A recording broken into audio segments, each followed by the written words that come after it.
नमस्कार। मेरे चैनल में आप सभी का बेहद स्वागत है। आज मैं आप सबके लिए लेकर आई हूँ 19वीं शताब्दी के लोकप्रिय लेखक भीष्म साहनी जी की एक कहानी जो उस जमाने में बेहद लोकप्रिय थी। इस कहानी का नाम है अमृतसर आ गया है। तो आइए सुनते हैं ये कहानी। गाड़ी के डिब्बे में बहुत मुसाफिर नहीं थे। मेरे सामने वाली सीट पर बैठे हुए सरदार जी देर से मुझे लाम के किस्से सुनाते रहे थे। वह लाम के दिनों में बर्मा की लड़ाई में भाग ले चुके थे और बात बात पर खी खी करके हंसते और गोरे फौजियों की खिल्ली उड़ाते रहते थे। डिब्बे में 3 पठान व्यापारी भी थे। उनमें से एक हरे रंग की पोशाक पहने ऊपर वाली बर्थ पर लेटा हुआ था। वह आदमी बड़ा हंसमुख था और बड़ी देर से मेरे साथ वाली सीट पर बैठे एक दुबले से बाबू के साथ उसका मजाक चल रहा था। वह दुबला बाबू पेशावर का रहने वाला जान पड़ता था, क्योंकि किसी किसी वक्त वे आपस में पश्तो में बातें करने लगते थे। मेरे सामने दाईं ओर कोने में एक बुढ़िया मुंह सिर ढांपे बैठी थी और देर से माला जप रही थी। यही कुछ लोग रहे होंगे। बस संभव है 2-1 और मुसाफिर भी रहे हों, पर वे स्पष्टतः मुझे याद नहीं है। गाड़ी धीमी रफ्तार से चली जा रही थी और गाड़ी में बैठे मुसाफिर बतिया रहे थे। बाहर गेहूं के खेतों में हल्की हल्की लहरियां उठ रही थी और मैं मन ही मन बड़ा खुश था, क्योंकि मैं दिल्ली में होने वाला स्वतंत्रता दिवस समारोह देखने जो जा रहा था। उन दिनों के बारे में सोचता हूँ तो लगता है हम किसी झुटपुटे में जी रहे हैं। शायद समय बीत जाने पर अतीत का सारा व्यापार ही झुटपुटे में बीता जाना पड़ता है। ज्यों ज्यों भविष्य के पट खुलते जाते हैं, यह झुटपुटा और भी गहराता चला जाता है। उन्हीं दिनों पाकिस्तान के बनाए का ऐलान किया गया था और लोग तरह तरह के अनुमान लगाने लगे थे कि भविष्य में जीवन की रूपरेखा भला कैसी होगी, पर किसी की भी कल्पना बहुत दूर तक नहीं जा पाती थी। मेरे सामने बैठे सरदार जी बार बार मुझसे पूछ रहे थे कि पाकिस्तान बन जाने पर जिन्ना साहिब मुंबई में ही रहेंगे या पाकिस्तान में जाकर बस जाएंगे। और मेरा हर बार यही जवाब होता, बम्बई क्यों छोड़ेंगे, पाकिस्तान में आते जाते रहेंगे। बम्बई छोड़ देने में क्या ही दुख है। लाहौर और गुरदासपुर के बारे में भी अनुमान लगाए जा रहे थे कि कौन सा शहर किस ओर जाएगा। मिल बैठने के ढंग में, गपशप में, हंसी मजाक में कोई विशेष अंतर नहीं आया था। कुछ लोग अपने घर छोड़कर जा रहे थे, जबकि अन्य लोग उनका मजाक उड़ा रहे थे। कोई नहीं जानता था कि कौन सा कदम ठीक होगा और कौन सा गलत। एक ओर पाकिस्तान बन जाने का जोश भी था, तो दूसरी ओर हिंदुस्तान के आज़ाद होने का जोश था। जगह जगह दंगे भी हो रहे थे और यौम ए आज़ादी की तैयारियां भी चल रही थीं। इस पृष्ठभूमि में लगता देश आज़ाद हो जाने पर दंगे अपने आप बंद हो जाएंगे। वातावरण में इस झुटपुट में आज़ादी की सुनहरी धूल सी उड़ रही थी और साथ ही साथ अनिश्चय भी डोल रहा था। इसी अनिश्चय की स्थिति में किसी किसी वक्त भावी रिश्तों की रूपरेखा झलक दे जाती थी।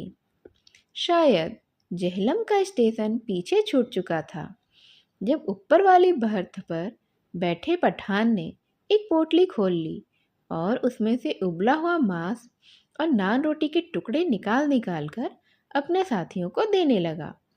फिर वह हंसी मजाक के बीच मेरी बगल में बैठे बाबू की ओर भी नान का टुकड़ा और मांस की बोटी बढ़ाकर खाने का आग्रह करने लगा था। काले बाबू, ताकत आएगी, अब जैसा हो जाएगा, बीवी भी तेरे साथ खुश रहेगी। काले दाल को तो दाल खाता है, इसलिए दुबला है। डिब्बे में सब लोग हंसने लगे थे। बाबू ने पश्तो में कुछ जवाब भी दिया और फिर मुस्कुराता सिर हिलाता रहा। इस पर दूसरे पठान ने हंसकर कहा, ओ जालिम, हमारे साथ से नहीं लेता, ये तो अपने हाथ से उठा ले। खुदा कसम, बर का गोश्त है और किसी चीज का नहीं है। ऊपर बैठा पठान चहक कर बोला, ओ खंजीर के तुम, इधर तुम्हें कौन देखता है? हम तेरी बीवी को नहीं बोलेगा और तू हमारे साथ बोटी तोड़ ले, हम तेरे साथ दाल पिएगा।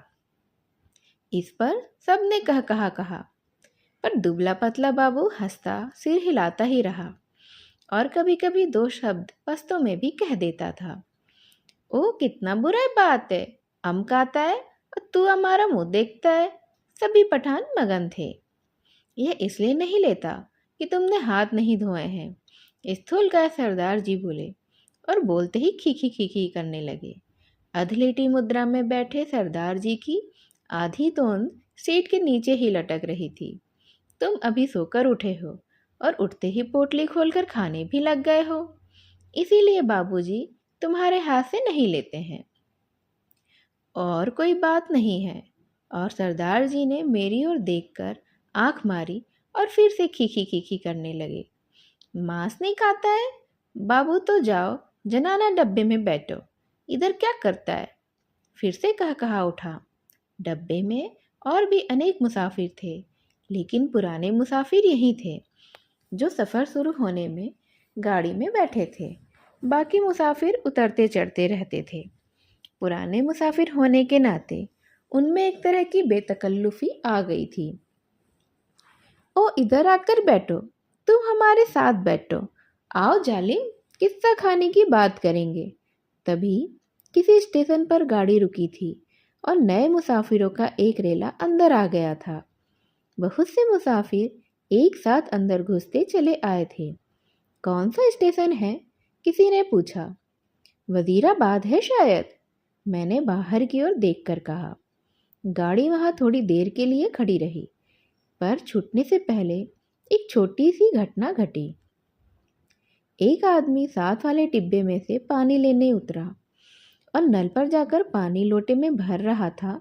तभी वह भागकर अपने डिब्बे की ओर लौट आया। छलछलाते लोटे में से पानी गिर रहा था, लेकिन जिस ढंग से वह भागा था उसी ने बहुत कुछ बता दिया था। नल पर खड़े और लोग भी 3-4 आदमी रहे होंगे, इधर उधर अपने अपने डिब्बे की ओर भाग गए। इस तरह घबराकर भागते लोगों को मैं देख चुका था। देखते ही देखते प्लेटफॉर्म खाली हो गया, मगर डिब्बे के अंदर अभी भी हंसी मजाक चल रहा था। कहीं कोई गड़बड़ है, मेरे पास बैठे हुए दुबले बाबू ने कहा। कहीं कुछ था, लेकिन क्या था कोई भी स्पष्ट रूप से नहीं जानता था। मैं अनेक दंगे देख चुका था, इसीलिए वातावरण में होने वाली छोटी सी तब्दील को भी भाप गया था। भागते हुए व्यक्ति, खटाक से बंदर होते दरवाजे, छतों की घर की छतों पर खड़े लोग, चुप्पी और सन्नाटा, सभी दंगों के ही चिन्ह थे। तभी पिछले दरवाजे की ओर से, जो प्लेटफॉर्म की ओर न खुलकर दूसरी ओर खुलता था, हल्का सा शोर हुआ। कोई मुसाफिर अंदर घुसना चाह रहा था। कहाँ घुसा आ रहा है? नहीं है जगह, बोल दिया जगह नहीं है, किसी ने कहा। बंद करो जी दरवाजा, यूं ही मुंह उठाए घुसे आते हैं, ऐसी आवाजें आ रही थीं। जितनी देर कोई मुसाफिर डिब्बे के बाहर खड़ा अंदर आने की चेष्टा करता रहा, अंदर बैठे मुसाफिर उसका विरोध करते रहे। पर एक बार जैसे तैसे वह अंदर आ जाए तो विरोध खत्म हो जाता है और वह मुसाफिर जल्द ही डिब्बे की दुनिया का ही निवासी बन जाता है। अगले स्टेशन पर वही सबसे पहले बाहर खड़े मुसाफिरों पर चिल्लाने लगता है, अरे नहीं है जगह, अगले डिब्बे में जाओ, घुसे चले आते हो। दरवाजे पर शोर बढ़ता जा रहा था।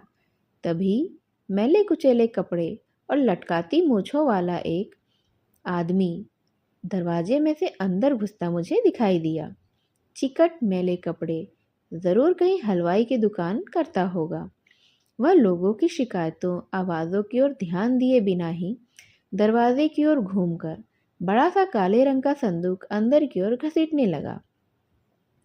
आ जाओ, तुम भी चढ़ जाओ, वह अपने पीछे किसी से कहे जा रहा था। तभी दरवाजे में एक पतली सूखी सी औरत नजर आई और उसके पीछे 16-17 बरस की सांवली सी एक लड़की अंदर आ गई। लोग अब भी चिल्लाए जा रहे थे। सरदार जी को कुल्लों के बल उठना बैठना पड़ा।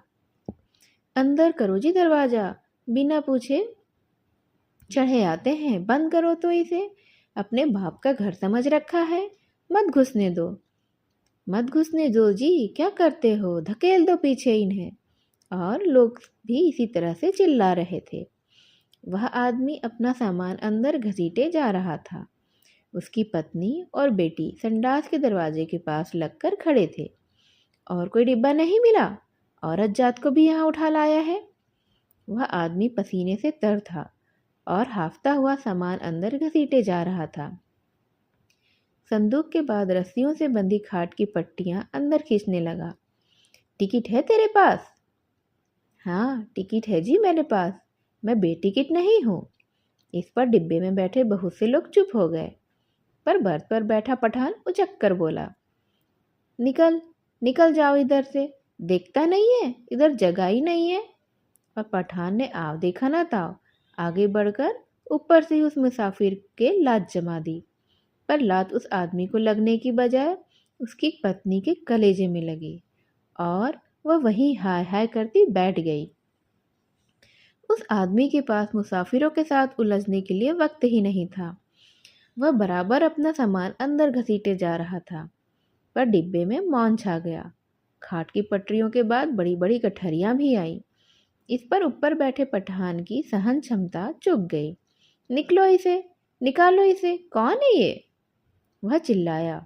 इस पर दूसरे पठान ने, जो नीचे की सीट पर बैठा था, उस आदमी का संदूक दरवाजे में से नीचे धकेल दिया, जहां लाल वर्दी वाला एक कुली खड़ा सामान अंदर पहुंचा रहा था। उसकी पत्नी के चोट लगने पर कुछ मुसाफिर चुप हो गए थे। केवल कोने में बैठी बुढ़िया करलाए जा रही थी। ए नेक बख्तों, बैठने दो, आजा बेटी तू मेरे पास आजा, जैसे तैसे सफ़र काट लेंगे। छोड़ो बे जालिमों, बैठने तो दो। अभी आधा सामान ही अंदर आ पाया होगा जब सहसा गाड़ी सरकने लगी। छूट गया, सामान छूट गया, वह आदमी बदहवास सा होकर चिल्लाया। पिताजी सामान छूट गया। संडास के दरवाजे के पास खड़ी लड़की सिर से पांव तक कांप रही थी और चिल्लाए जा रही थी, उतरो नीचे उतरो। वह आदमी हड़बड़ा कर चिल्लाया और आगे बढ़कर खाट की पाटियां और गठरियां बाहर फेंकता हुआ दरवाजे का डंडहरा पकड़कर नीचे उतर गया। उसके पीछे उसकी व्याकुल बेटी और फिर उसकी पत्नी कलेजों को दोनों हाथों से दबाए हाय हाय करती हुई नीचे उतर गई। बहुत बुरा किया तुम लोगों ने, बहुत बुरा किया है, बुढ़िया ऊंचा ऊंचा बोल रही थी। तुम्हारे दिल में दर्द मर गया है। छोटी सी बच्ची उसके साथ थी। बेरहमो, तुमने बहुत बुरा किया है, धक्का देकर उतार दिया। गाड़ी सूने प्लेटफॉर्म को लांघती आगे बढ़ गई। डिब्बे में एक व्याकुल सी चुप्पी छा गई। बुढ़िया ने बोलना बंद कर दिया था। पठानों का विरोध कर पाने की हिम्मत भी नहीं हुई। तभी मेरी बगल में बैठे दुबले बाबू ने मेरी बाजू पर हाथ रखकर कहा, आग है, देखो आग लगी है। गाड़ी प्लेटफॉर्म छोड़कर आगे निकल आई थी और शहर पीछे छूट रहा था। तभी शहर की ओर से उठते हुए धुएं के बादल और उनमें लपलपाती आग के शोले नजर आने लगे। दंगा हुआ है। स्टेशन पर भी तो लोग भाग रहे थे। कहीं दंगा हुआ है लगता है। पूरे शहर में आग लगी थी। बात डिब्बे भर के मुसाफिरों को पता चल गई और वे लपक लपक कर खिड़कियों में से आग का दृश्य देखने लगे। जब गाड़ी शहर छोड़कर आगे बढ़ गई तो डिब्बे में सन्नाटा सा छा गया। मैंने घूमकर डिब्बे के अंदर देखा। दुबले बाबू का चेहरा पीला पड़ गया था और माथे पर पसीने की परत किसी मुर्दे के माथे की तरह चमक रही थी। मुझे लगा जैसे अपनी अपनी जगह बैठे सभी मुसाफिरों ने अपने आसपास बैठे लोगों का जायजा ले लिया है। सरदार जी उठकर मेरी सीट पर आ बैठे। नीचे वाली सीट पर बैठा पठान उठा और अपने दो साथी पठानों के साथ ऊपर वाली बर्थ पर चढ़ गया। यही क्रिया शायद रेलगाड़ी के अन्य डिब्बों में भी चल रही थी। डिब्बे में तनाव आ गया।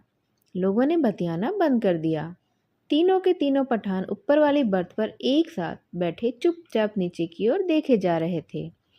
सभी मुसाफिरों की आंखें पहले से ज्यादा खुली खुली, ज्यादा शंकित सी लगी। यही स्थिति संभवतः गाड़ी के सभी डिब्बों में व्याप्त हो रही थी। कौन सा स्टेशन था यह डिब्बे में? किसी ने पूछा। वजीराबाद, किसी ने उत्तर दिया। जवाब मिलने पर डिब्बे में एक और प्रतिक्रिया हुई। पठानों के मन का तनाव फौरन ढीला पड़ गया, जबकि हिंदू सिख मुसाफिरों की चुप्पी और ज्यादा गहरी हो गई। एक पठान ने अपनी बास्केट की जेब में से नस्वार की डिब्बियां निकाली और नाक में नस्वार चढ़ाने लगा। अन्य पठान भी अपनी अपनी डिब्बियां निकालकर नस्वार चढ़ाने लगे। बुढ़िया बराबर माला जपे जा रही थी। किसी किसी वक्त उसके बुदबुदाते होठ नजर आते। लगता उनमें से कोई खोखली सी आवाज निकल रही है। अगले स्टेशन पर जब गाड़ी रुकी तो वहां भी सन्नाटा था। कोई परिंदा तक नहीं फड़क रहा था। हाँ, एक भिश्ती पीठ पर पानी की मशकल लादे प्लेटफॉर्म लांग कर आया और मुसाफिरों को पानी पिलाने लगा। लो पानी पियो, पियो पानी साहब। औरतों के डिब्बे में से औरतें और बच्चों के अनेक हाथ बाहर निकल आए थे। बहुत मारकाट हुई है, बहुत लोग मरे हैं।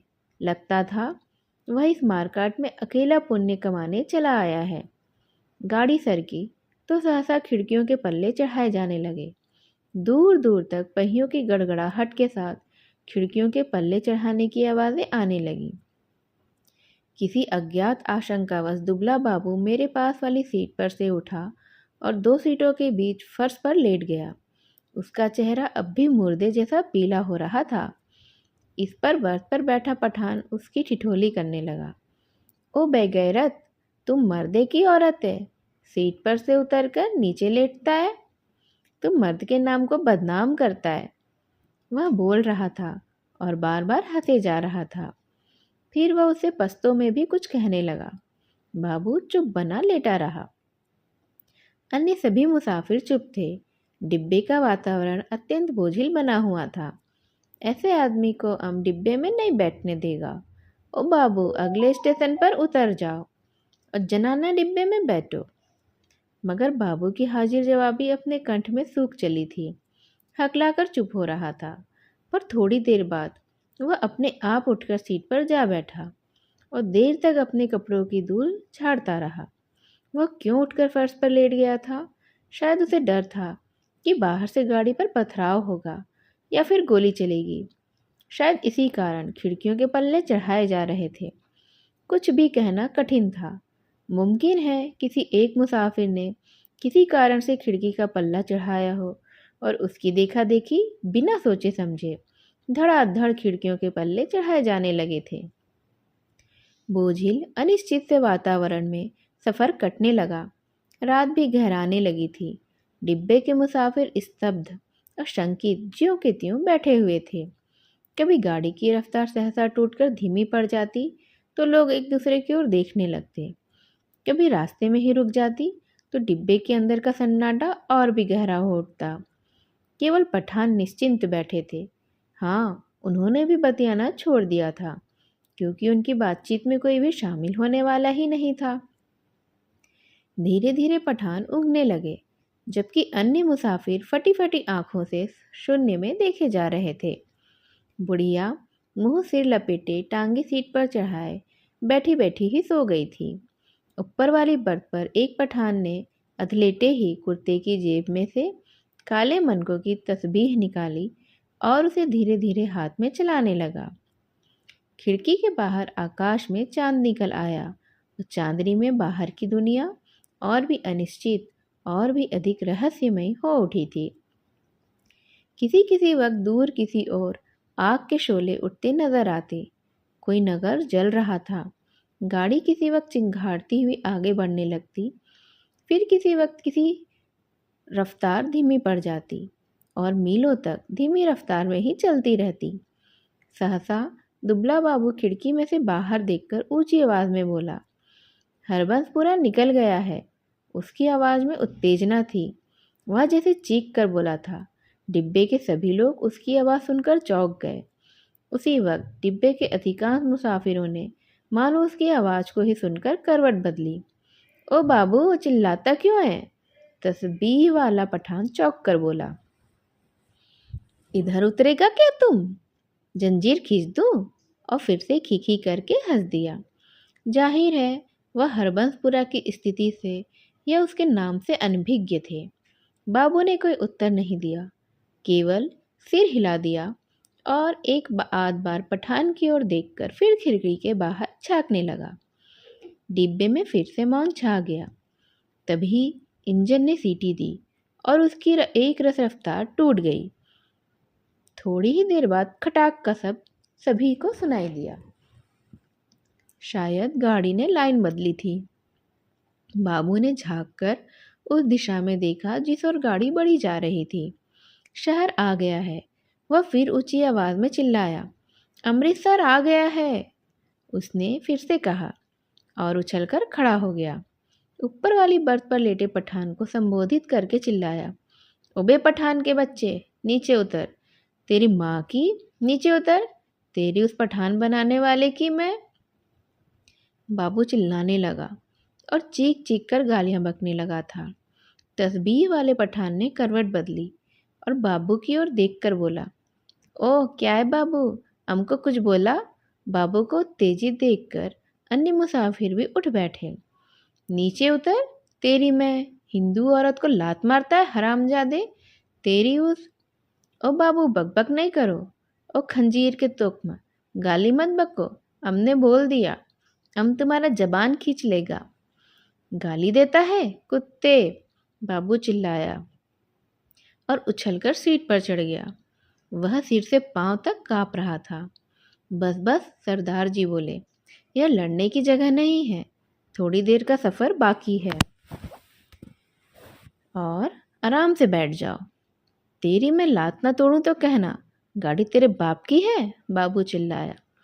ओ हमने क्या बोला? सभी लोग उसको निकालता था, हमने भी निकाला। ये इधर हमको गाली देता है, हम इसका जबान खींच लेगा। बुढ़िया बीच में फिर से बोल उठी, वे जिण जोगियो, आराम नाल बैठो। वे रब दिए बंदो, कुछ होश तो करो। उसके होठ किसी प्रेत की तरह फड़फड़ाए जा रहे थे और उसमें से छीण सी फुसफुसाहट सुनाई दे रही थी।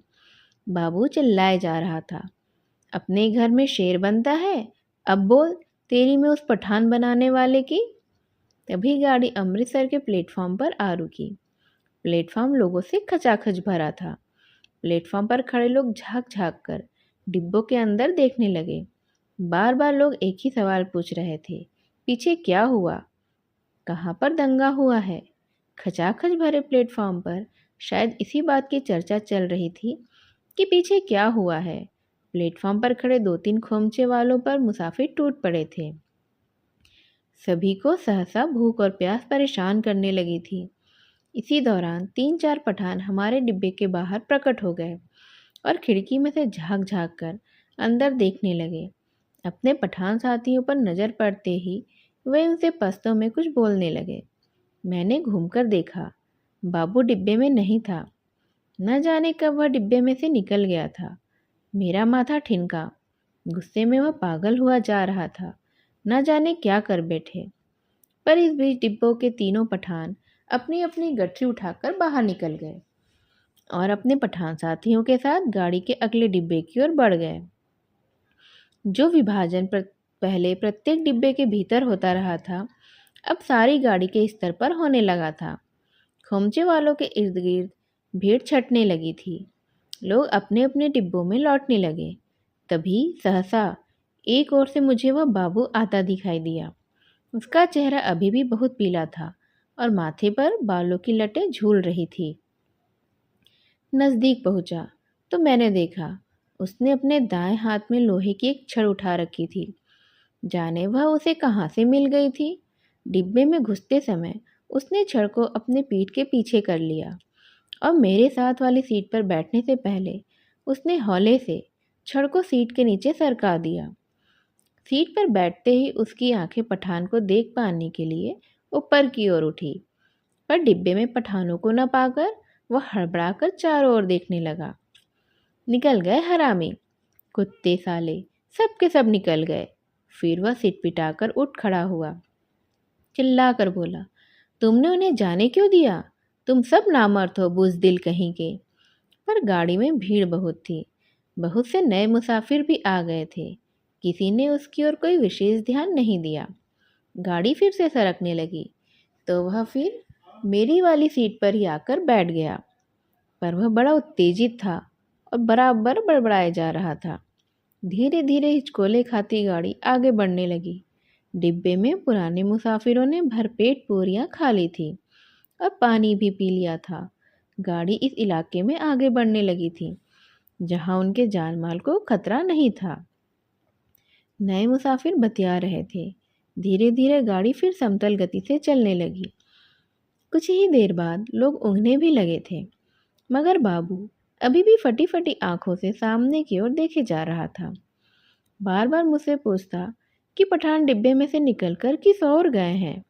उसके सिर पर तो एक जुनून सवार था। गाड़ी के हिचकोलों में मैं खुद ऊँघने लगा था। डिब्बे में लेट पाने के लिए जगह नहीं थी। बैठे बैठे ही नींद में मेरा सिर कभी एक ओर, कभी लुढ़क जाता तो दूसरी ओर लुढ़क जाता। किसी किसी वक्त झटके से मेरी नींद भी टूटती और मुझे सामने की सीट पर अस्त व्यस्त से पड़े सरदार जी के खर्राटे सुनाई देते। अमृतसर पहुंचने के बाद सरदार जी फिर से सामने वाली सीट पर टांगे पसार कर लेट गए थे। डिब्बे में तरह तरह की आड़ी तिरछी मुद्राओं में मुसाफिर पड़े थे। उनकी विभत्स मुद्राओं को देखकर लगता डिब्बा लाशों से भरा है। पास बैठे बाबू पर नजर पड़ती तो कभी वह खिड़की के बाहर मुंह किए देख रहा होता, कभी दीवार से पीठ लिकाए तनक कर बैठना नजर आता था। किसी किसी वक्त गाड़ी किसी स्टेशन पर रुकती तो पहियों की गड़गड़ाहट बंद होने पर निस्तब्धता सी छा जाती थी। तभी बस लगता जैसे प्लेटफॉर्म पर कुछ गिरा है, या जैसे कोई मुसाफिर गाड़ी में से उतरा और मैं झटके से उठकर बैठ जाता। इसी तरह जब एक बार मेरी नींद टूटी तो गाड़ी की रफ्तार धीमी पड़ गई थी और डिब्बे में घेरा था। मैंने उसी तरह अधलेटे खिड़की में से बाहर देखा। दूर पीछे की ओर किसी स्टेशन के सिग्नल के लाल कुमकुमे चमक रहे थे। स्पष्टतः गाड़ी कोई स्टेशन लांघ कर आई थी, पर अभी तक उसने रफ्तार पकड़ी नहीं थी। डिब्बे के बाहर मुझे धीमे से अस्पष्ट स्वर सुनाई दिए। दूर ही एक धूमिल सा काला पुंज भी नजर आया। नींद की खुमारी में मेरी आंखें कुछ देर तक उसी पर लगी रहीं। फिर मैंने उसे समझ पाने का विचार छोड़ दिया। डिब्बे के अंदर अंधेरा था, बत्तियां बुझी हुई थीं, लेकिन बाहर लगता था पाँव फटने वाली है। मेरी पीठ पीछे डिब्बे के बाहर किसी चीज़ को खरोचने की आवाज़ आई। मैंने दरवाजे की ओर घूमकर देखा। डिब्बे का दरवाज़ा बंद था। मुझे फिर से दरवाज़ा खरोचने की आवाज़ सुनाई दी। फिर मैंने साफ साफ सुना लाठी से कोई डिब्बे का दरवाज़ा पटपटा रहा था। मैंने झांककर खिड़की के बाहर देखा। सचमुच एक आदमी डिब्बे की 2 सीढ़ियां चढ़ आया था। उसके कंधे पर एक गठरी झूल रही थी और हाथ में लाठी थी। उसने बदरंग से कपड़े पहन रखे थे और उसके दाढ़ी भी थी। फिर मेरी नज़र बाहर नीचे की ओर गई। गाड़ी के साथ साथ एक औरत भागती चली आ रही थी, नंगे पांव, और उसने 2 गठरियाँ उठा रखी थी। बोझ के कारण उससे दौड़ा भी नहीं जा रहा था। डिब्बे के पायदान पर खड़ा आदमी बार बार उसकी ओर मुड़कर देख रहा था और आहाफ्ता हुआ कहे जा रहा था, आजा आजा, तू भी चढ़कर आजा, जल्दी आ। दरवाजे पर फिर से लाठी पटपटाने की आवाज़ आई। खोलो जी दरवाज़ा, खुदा के वास्ते दरवाज़ा खोल दो। वह आदमी हाँफ रहा था। खुदा के लिए दरवाज़ा खोलो, मेरे साथ में औरत जात है, गाड़ी निकल जाएगी। सहसा मैंने देखा। बाबू हड़बड़ाकर उठ खड़ा हुआ और दरवाजे के पास जाकर दरवाजे में लगी खिड़की में से मुंह बाहर निकाल कर बोला, कौन है? इधर जगह नहीं है। बाहर खड़ा आदमी फिर से गिड़गिड़ाने लगा, खुदा के वास्ते दरवाज़ा खोलो, गाड़ी निकल जाएगी। और वह आदमी खिड़की में से अपना हाथ अंदर डालकर दरवाज़ा खोल पाने के लिए सिटकनी टटोलने लगा। अरे नहीं है जगह, बोल दिया ना, उतर जाओ गाड़ी पर से, बाबू चिल्लाया और उसी क्षण लपक कर दरवाज़ा खोल दिया। या अल्लाह! उस आदमी के अस्पष्ट शब्द सुनाई दिए। दरवाज़ा खुलने पर जैसे उसने इत्मीनान की सांस ली हो, और उसी वक्त मैंने बाबू के हाथ में छड़ को चमकते देखा। एक ही भरपूर वार बाबू ने उस मुसाफिर के सिर पर किया था। मैं देखते ही डर गया और मेरी टांगें लरच गईं। मुझे लगा जैसे छड़ के वार का उस आदमी पर कोई असर ही नहीं हुआ हो। उसके दोनों हाथ अभी भी जोर से डंडहरे को पकड़े हुए थे। कंधे पर से लटकती गठरी खिसक कर उसकी कोहनी पर आ गई थी। तभी सहसा उसके चेहरे पर लहू की 2-3 धाराएं एक साथ फूट पड़ी। मुझे उसके खुले होठ और चमकते दांत नजर आए। वह 2-1 बार या अल्लाह बुदबुदाया। फिर उसके पैर लड़खड़ा गए। उसकी आंखों ने बाबू की ओर देखा, अधमुंदी सी आंखें जो धीरे धीरे सिकुड़ती जा रही थी, मानो उसे पहचानने की कोशिश कर रही हो कि आखिर वह है कौन और किससे किस अदावत का बदला ले रहा है। इस बीच अंधेरा कुछ और छन गया। उसके होठ फिर से फड़फड़ाए और उनमें सफ़ेद दांत फिर से झलक उठे। मुझे लगा जैसे वह मुस्कुराया, पर वास्तव में केवल क्षय के ही कारण होठों में बल पड़ने लगे थे। नीचे पटरी के साथ साथ भागती औरत बड़बड़ाए और कोसे जा रही थी। उसे अभी भी मालूम नहीं हो पाया था कि आखिर हुआ क्या है। वह अभी भी शायद समझ रही थी कि गठरी के कारण उसका पति गाड़ी पर ठीक से चढ़ नहीं पा रहा है, उसके पैर जम ही नहीं पा रहे हैं। वह गाड़ी के साथ साथ भागती हुई अपनी 2 गठरियों के बावजूद अपने पति के पैर पकड़ पकड़ कर सीढ़ी पर टिकाने की कोशिश कर रही थी। तभी सहसा डंडहरे से उस आदमी के दोनों हाथ छूट गए और वह कटे पेड़ की भांति नीचे जा गिरा, और उसके गिरते ही औरत ने भागना बंद कर दिया, मानो दोनों का सफर एक साथ ही खत्म हो गया हो। बाबू अभी भी मेरे निकट डिब्बे के खुले दरवाजे में बुत बना खड़ा था। लोहे की छड़ अभी भी उसके हाथ में थी। मुझे लगा जैसे वह छड़ को फेंक देना चाहता है, लेकिन उसे फेंक नहीं पा रहा था। उसका हाथ जैसे उठ ही नहीं रहा था। मेरी सांस अभी भी फूली हुई थी और डिब्बे के अंधियारे कोने में मैं खिड़की के साथ सटकर बैठा उसकी ओर देखे जा रहा था। फिर वह आदमी खड़े खड़े हिला। किसी अज्ञात प्रेरणावश वह एकदम एक कदम आगे बढ़ाया और दरवाजे में से बाहर पीछे की ओर देखने लगा। गाड़ी आगे निकलती जा रही थी। दूर पटरी के किनारे अंधियारा पुंसा नजर आ रहा था। बाबू का शरीर हरकत में आया। एक झटके में उसने छड़ को डिब्बे के बाहर फेंक दिया। फिर घूमकर डिब्बे के अंदर दाएं बाएं देखने लगा। सभी मुसाफिर तो सोए पड़े थे। मेरी और उसकी नज़र नहीं उठी। थोड़ी देर तक वह खड़ा डोलता रहा। फिर उसने घूमकर दरवाज़ा बंद कर दिया। उसने ध्यान से अपने कपड़ों की ओर देखा, अपने दोनों हाथों की ओर देखा। फिर एक एक करके अपने दोनों हाथों को नाक के पास ले जाकर उन्हें सूंघा, मानो जानना चाहता हो कि उसके हाथों में खून की बू तो नहीं आ रही है। फिर वह दबे पांव चलता हुआ आया और मेरी बगल वाली सीट पर बैठ गया। धीरे धीरे छुटपुटा छटने लगा था। दिन खुलने लगा था। साफ सुथरी सी रोशनी चारों ओर फैलने लगी। किसी ने जंजीर खींचकर गाड़ी को खड़ा नहीं किया था। छड़ खाकर गिरी उसकी देह मीलों पीछे छूट चुकी थी। सामने गेहूं के खेतों में फिर से हल्की हल्की लहरियां उठने लगी थीं। सरदार जी बदन खुजलाते हुए उठ बैठे। मेरी बगल में बैठा बाबू दोनों हाथ सिर के पीछे रखे सामने की ओर देखे जा रहा था। रात भर में उसके चेहरे पर दाढ़ी के छोटे छोटे बाल उग आए थे। अपने सामने बैठा देखकर सरदार उसके साथ बतियाने लगा। बड़े जीवट वाले हो बाबू, दुबले पतले हो, पर बड़े गुर्दे वाले हो। बड़ी हिम्मत दिखाई है। तुमसे डर कर ही वे पठान डिब्बे में से निकल कर चले गए। यहाँ बने रहते तो ना एक की खोपड़ी तुम जरूर दुरुस्त कर देते। और सरदार जी हंसने लगे। बाबू जवाब में सिर्फ मुस्कुराया, एक विभत्स सी मुस्कान, और देर तक सरदार जी के चेहरे की ओर वह ताकता रहा था। इस तरह ये कहानी मैं यहीं ख़त्म करती हूँ। इस कहानी को ध्यान से सुनने के लिए आप सभी का धन्यवाद। नमस्कार।